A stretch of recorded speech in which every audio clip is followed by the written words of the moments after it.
یہ فرمائیے گا کہ جو اس وقت ہمارے سامنے صورتحال ہے، ہم ایک نئی حکومت ہے، ہمارے ساتھ ایک نئے وزیر خزانہ ہیں اور ہمارے سامنے چیلنجز پرانے ہیں اور بہت ہی سیریس چیلنجز ہیں. اس میں سب سے امپورٹنٹ یہ ہے کہ ہمیں IMF سے ایک نیا پروگرام لینا ہے، ایکسٹینڈڈ فنڈ فیسلٹی چاہیے، اور پھر معیشت کے حوالے سے انفلیشن کم کرنا ہے، انٹرسٹ ریٹ کو کم لانا ہے اور گروتھ کو کسی صورت میں سامنے لانا ہے. سر دیکھیں اپ ہل ٹاسک تو ہے، لیکن first of all I think کہ Muhammad Aurangzeb is the right man for the job first of all, اور اللہ ان کو کامیابی کرے پورے ملک کی خاطر، ہم یہ کہہ سکتے ہیں.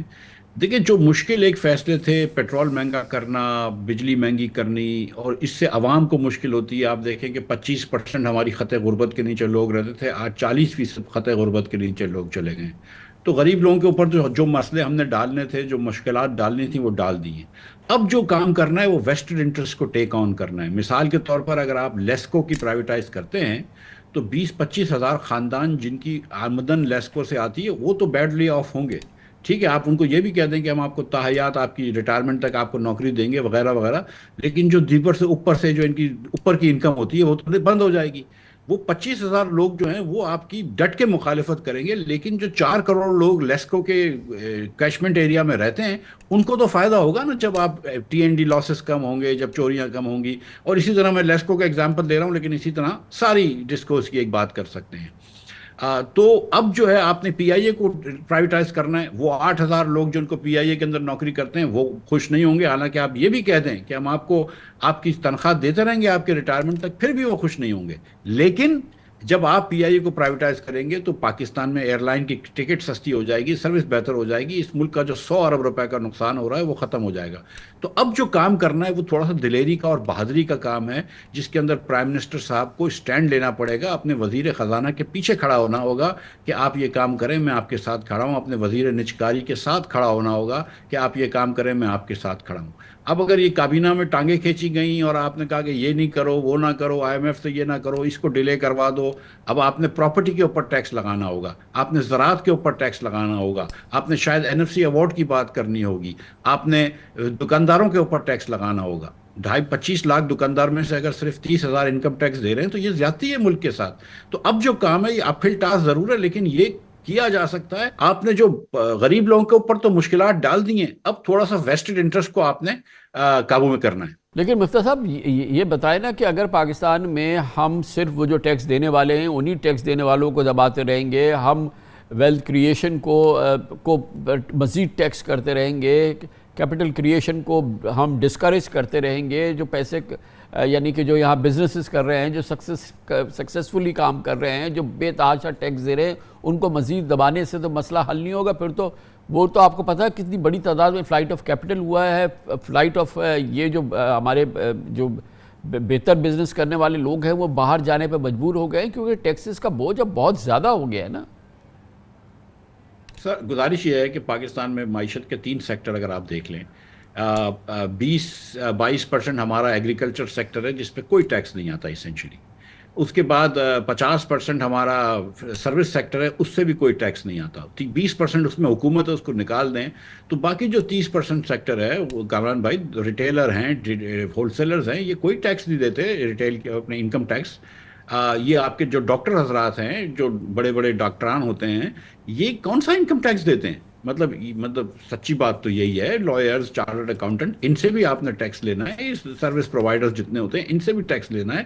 اور مینوفیکچرنگ کے اوپر تو آلریڈی بہت ٹیکس ہے. میں مینوفیکچرنگ کے اوپر ٹیکس کا نہیں بول رہا، میں آپ سے جو نوکری پیشہ لوگوں کے اوپر ٹیکس ہے 35% ٹیکس ہو جاتا ہے، وہ آلریڈی بہت زیادہ ٹیکس ہے، اس کو تو کم کرنا ہے. لیکن اب آپ کو یہ ٹیکس بانٹنا ہوگا، مطلب اس ایریا میں لے کے جانا ہوگا سروس سیکٹرز کے اندر اور ایگریکلچر پہ جہاں پہ یہ ٹیکس نہیں ہوتا. اور اتنا. اور دوسرا یہ کہ آپ اگر صوبوں کے تھوڑے سے پیسے کم کر دیں تو وفاق کی تھوڑی سی جان میں جان آئے گی. صوبوں کے پاس تو ویسے ہی وافر پیسے ہیں، اور پھر اگر صوبوں کو ضرورت ہوگی تو وہ ایگریکلچر ٹیکس لگا سکتے ہیں، وہ پراپرٹی ٹیکس لگا سکتے ہیں. لیکن ہمارے صوبے نہ پراپرٹی ٹیکس جمع کرتے ہیں نہ ایگریکلچر ٹیکس جمع کرتے ہیں. لیکن بہرحال ابھی سب سے پہلی چیز تو یہ ہے نا کہ ہمیں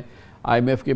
جاری پروگرام کی SBA کی آخری ٹرانچ لینی ہے، اس کے لیے ان کو سیٹسفائی کرنا ہے. پھر ایک نیا پروگرام ہمیں چاہیے، ایکسٹینڈڈ فنڈ فیسلٹی چاہیے،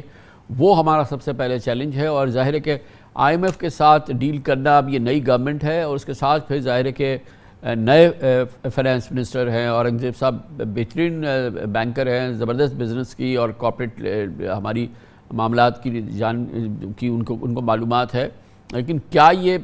بہتر ہوتا کہ یہ پروگرام جو ہے اور اگلا پروگرام جو ہے وہ ڈاکٹر شمشاد اختر جن کے بہت ہی آئیڈیل تعلقات تھے آئی ایم ایف کے ساتھ کہ ان کو کرنے دیا جاتا، یا یہ کہ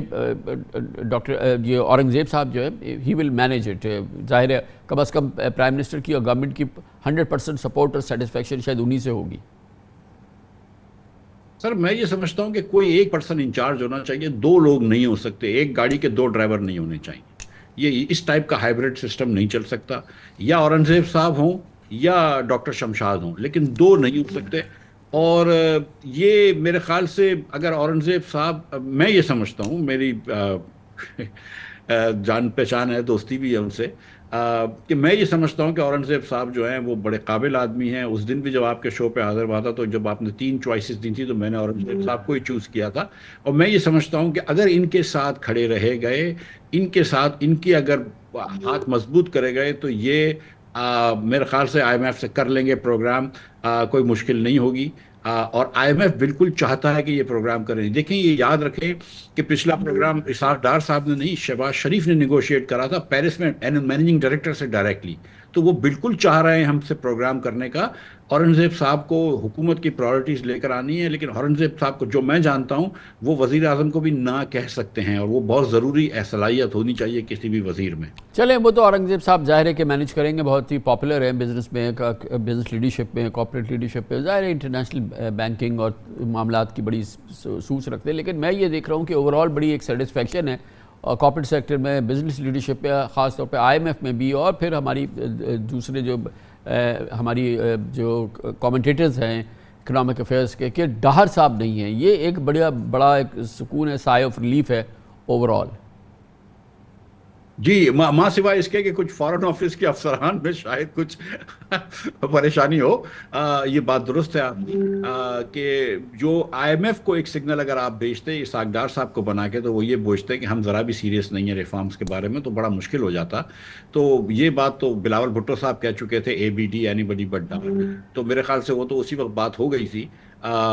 لیکن اب یہ ہم دعا کرتے ہیں کہ اورنگزیب صاحب جو ہیں وہ کام کریں۔ یہ بات یاد رکھیے گا کہ ڈار صاحب اب بھی حکومت میں ہیں، اور وہ